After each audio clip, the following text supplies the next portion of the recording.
শিশু শিক্ষার পরিণাম, শিবরাম চক্রবর্তী।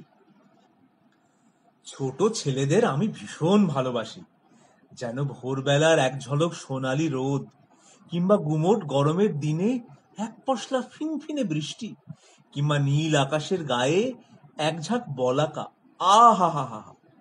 এই জন্যেই আমি ছেলে পেলেই মানুষ করার চেষ্টা করি। সে যে কে বলে গেছেন না, father is the child of man. না না না, man is the father of child. তাও তো না, man is the child of the father. আরে দুধ চাই।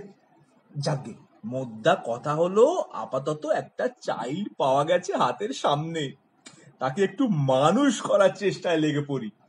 পরের ছেলেকে মানুষ করার মতো সৎ কাজ আর নেই।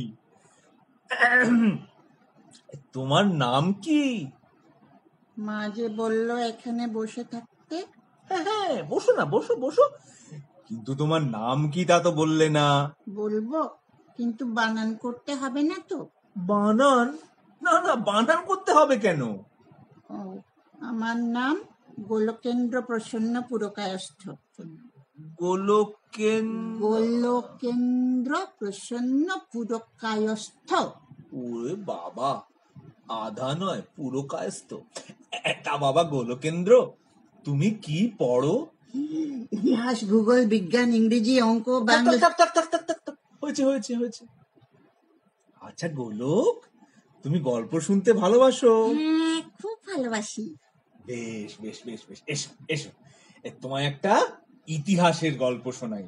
হাসির গল্প? হ্যাঁ, বলো বলো। হাসের নয়, ইতিহাসের গল্প। History history. ও, বলো। আমাদের বাংলাদেশে প্রতাপাদিত্য বলে এক রাজা ছিলেন। কে সে? এই আমাদের দেশের এক রাজা। কোন দেশে? আমাদের এই বাংলাদেশের।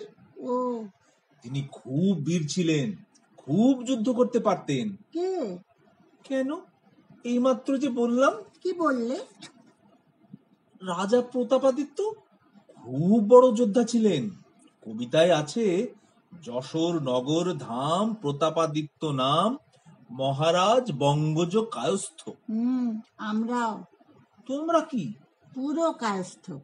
ও যাকে, এখন মন দিয়ে শোনো, খুব মজার গল্প। প্রতাপ যখন ছোট ছিলেন, এই ধরো তোমার মতো, সেই সময় একদিন তার বাবা। বাবা? প্রতাপের বাবা।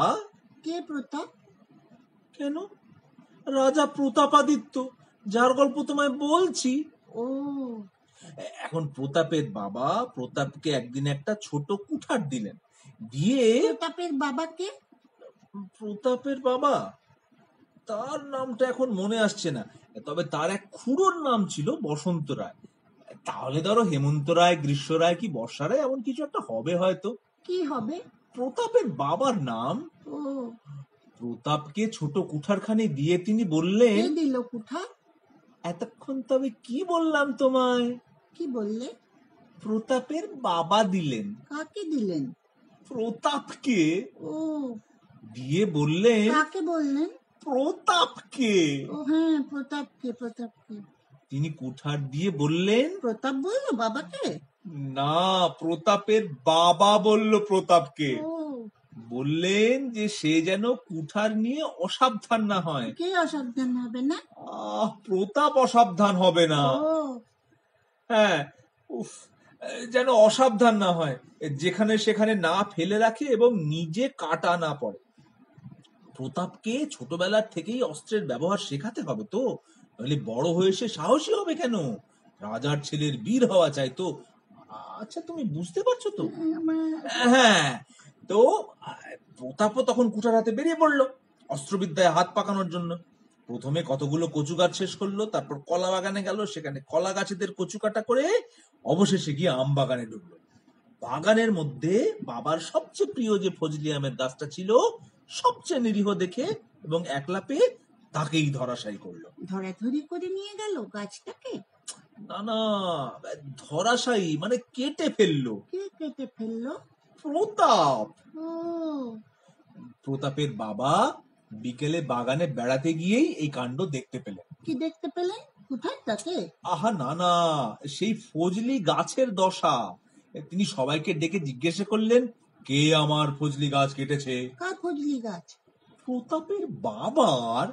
এবং সবাই জবাব দিল যে তারা কেউ কিছুই জানে না এর সম্বন্ধে। কার সম্বন্ধে? ফজলি আম গাছের সম্বন্ধে। ও, সেই সময় প্রতাপ সেখানে এসে উপস্থিত হলো এবং সমস্ত শুনলো। কি শুনলো? তার বাবা লোকজনকে জিজ্ঞাসা করছেন, শুনতে পেল। কি জিজ্ঞাসা করছেন? সেই ফজলি আম গাছের ব্যাপারে। কোন ফজলি আম গাছ? আহা, সেই যে যেটা প্রতাপ কেটে ফেলেছিল। প্রতাপকে? প্রতাপাদিত্য। প্রতাপাদিত্য নয়, প্রতাপাদিত্য নয়, প্রতাপ। প্রতাপকে? প্রতাপের বাবার প্রতাপ। ও, তখন প্রতাপ এগিয়ে এসে বলল, বাবা, মিথ্যে কথা আমি বলতে পারবো না। ওর বাবা পারবে না? ও, তা কেন? প্রতাপ পারবে না মিথ্যে কথা বলতে। ও, প্রতাপ, প্রতাপ, হ্যাঁ হ্যাঁ, বুঝেছি বুঝেছি। প্রতাপ বলল, বাবা, তোমার ফজলি আমের গাছ আমি কেটেছি। ওর বাবা কেটেছে? না না, সে নিজে কেটেছে ফজলি গাছটা। প্রতাপ বলল। প্রতাপের নিজের ফজলি আম গাছ? উফ, আর তার বাবার। ও, সে বলল, বাবা, আমি মিথ্যে বলতে পারবো না। আমার সেই ছোট কুঠারখানা দিয়েই আমি গাছটাকে কেটে ফেলেছি। এবং তার বাবা বলল, তোমার সত্যবাদিতায় আমি মুগ্ধ হলাম। তোমার একটা মিথ্যে কথা বলার চেয়ে আমার 1000 গাছ যাক, তাতে আমার দুঃখ নেই। প্রতাপ বলল? না, প্রতাপের বাবা বললেন। বললেন যে তার 1000 গাছও? না না, বললেন যে তিনি 1000 গাছ খোয়াবেন সেও ভালো, তবু প্রতাপকে গাছ খোয়াতে দেবেন না? না, তবু প্রতাপ মিথ্যে কথা বলুক এটা তিনি কখনো চাইবেন না। ও, তিনি নিজে মিথ্যে কথা বলবেন? তা কেন? ও, বুঝেছি, প্রতাপ চাইবে যে তার বাবা মিথ্যে কথা বলুক। উফ, তুমি কাকুকে বিরক্ত করনি তো? না না, খুব ভালো ছেলে, খুব বুদ্ধিমান। চলো যাওয়া যাক। কাকু, তোমার গল্পটা আমার খুব ভালো লেগেছে, পরে আর একটা শুনবো। আর একটা? হ্যাঁ, আর একটা, বেশ, পরে পরে। মা জানো, ভারী মজার গল্প। ওই লোকটা বলছিল একটা ছেলে ছিল, তার বাবার নাম ছিল প্রতাপ। তা সেই ছেলেটা তার বাবাকে ডেকে বলল একটা ফজলি আমের গাছ কাটতে। তার বাবা কি বলল জানো? বলল যে আমি 1000 মিথ্যে কথা বলবো সেও ভালো, তবু একটাও ফজলি আমের গাছ কাটতে পারবো না। Child is the elder brother of his father. জ্যাঠা, অকালপক্ষ।